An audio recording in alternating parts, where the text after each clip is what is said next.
Ministre, kjo palestër deri para pak kohësh ishte e zanën në mënyrë pa drejtë. Kamulja jashtëzakonisht e drejtoresh bani të mujtën lirimin e palestës. Po më thoje që ka qenë në gjithë kjo hapësirë e zanun. Një e treta ishte e zanun. Ishte e zanun. E zanun me çfarë? Ishte një ekip boksit si mënyrë gati në mënyrën pa drejtë e kishin marrë. Okej, ishte e zanun prej privatëve. Ka qenë e zanun prej privatit? Në ndërhyrjen e kryetarit, sepse po bëhet edhe lirimi i hapësirës çdo objekt, as më tepër dhe kjo shkollë sa shkollë shumë e rëndësishme. Është bëhet lirimi i hapësirës që ishte zanën nga privati. Jemi përpjekur të çlirojmë hapësira publike që po ne vetë i zëm. Pa i shohim. Ne i zëm, edhe pastaj duhet kuptojmë që duhet i çlirojmë. Edhe mua më vjen shumë mirë që Bashkia Shkodër po e bën këtë me shumë shkolla, me universiteti. Sepse janë hapësira që i rikthejmë po e hapim hapësirat publike dhe janë dy gjëra, një moment është me hap dhe pjesa tjetër është me investu dhe sa më shpejt me vënë funksionim. Ky është një rast shumë i mirë që është dhe kë kërkon bashkëpunim të shkollës edhe padyshim edhe të ministrisë që ka qenë e gatshme me bashkëpunim me bashkinë për ta bërë këtë investim. Janë shumë të kënaqur me sa kanë folur, kemi bërë disa adaptime të projektit në funksion të shkollës.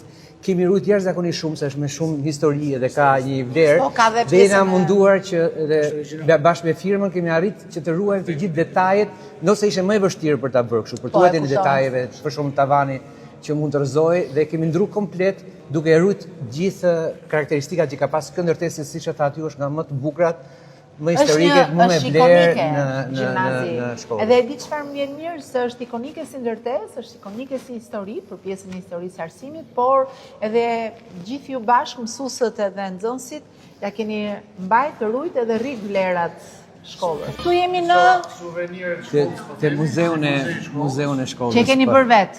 Po. Bravo. Eksa me lloj pasionuar është mas historisë. Po, anti prezantoj. Me shumë kënaqësi.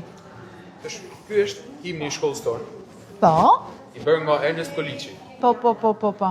Edhe është në shkollat e rralla në Shqipëri që ka një himn. Shumë e bukur. Himni i gjimnazit shtetënuar.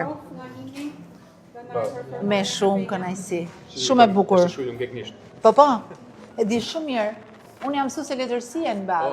Agimi i gëzimit prej gjithë harmonis, vraponi djel mosha, t'jan zerim Shqipnis, me rezet e dijes, ta ndrisim këtë që t'herimoj dendur, për shekur opnojnë, t'ja falim t'i kombi, vran verën e re, libuca ku gjakun maj pastër kullaj. Lumë, super. Janë punimet e nxënësit që bëhen tek artezeje. Bravo. Duke qenë se ju në Shkodër, se prap dua ta them këtë gjë, duke qenë se ju në Shkodër keni shumë individ, janë artistë me shpirt dhe artistë me profesion. Me vendimin që morëm, keni mundësi drejtoresh tani t'i angazhoni. I caktoni vetë sa orë doni dhe keni mundësinë edhe t'i paguani. Kjo është shumë e rëndësishme dhe pagesa duhet të jetë dinjitoze, se që t'jemi sinqert për një pak të ullët e kuptova që nuk motivoheshin.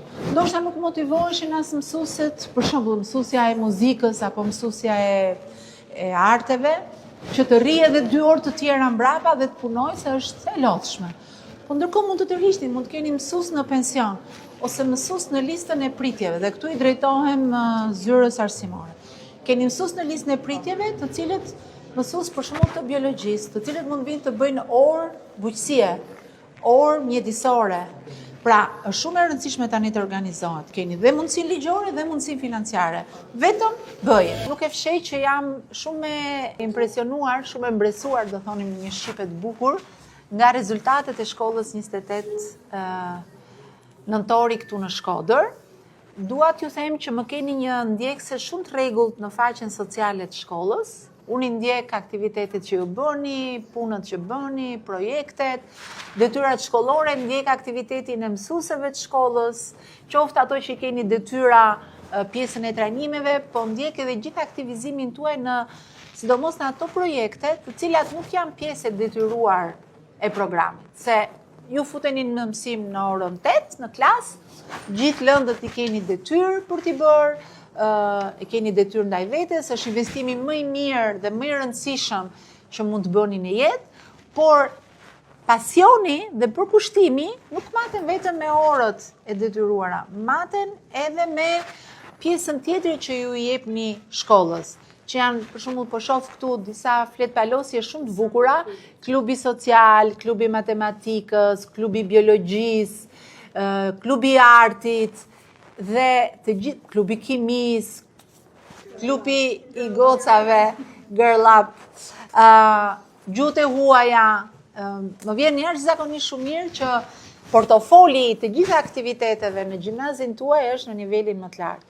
Unë nuk e di a e dini ju, po gjimnazi jo është krenari kombëtare. Deja është maturante në shkollën 28 nëntorit. Deja, mbaroni provimet e maturës bashkë me shokët dhe cilat janë planet e tua? Atëherë, unë pasi të paroj provimet e maturës, pres që të përgatitem për të kaluar pastaj ngushtë në Universitetin e Harvardit. Shpresoj që të shkojë gjithçka sa më mirë. Këta janë nxënësit e shkollës shqiptare, të gjithë këto vajza e djem që shikoni këtu në Shkodër, të tillë ka plot kudo në Shqipërinë, edhe më vjen shumë mirë që Deja sapo e konfirmoi që për çdo vajzë apo djalë që del nga shkolla jonë, që del nga këta mësues, edhe nga kjo histori e arsimit dhe nga ky përkushtim dhe pasion, ka një mundësi të hapur. Është shumë e rëndësishme të ndrosh, por është akoma më e rëndësishme të punosh për ta realizuar ëndrrën. Siç thoshte Walt Disney, midis ëndrrës dhe realitetit ndodhet projekti. Ti ëndrrën e ktheve në projekt dhe sot e ke realitet.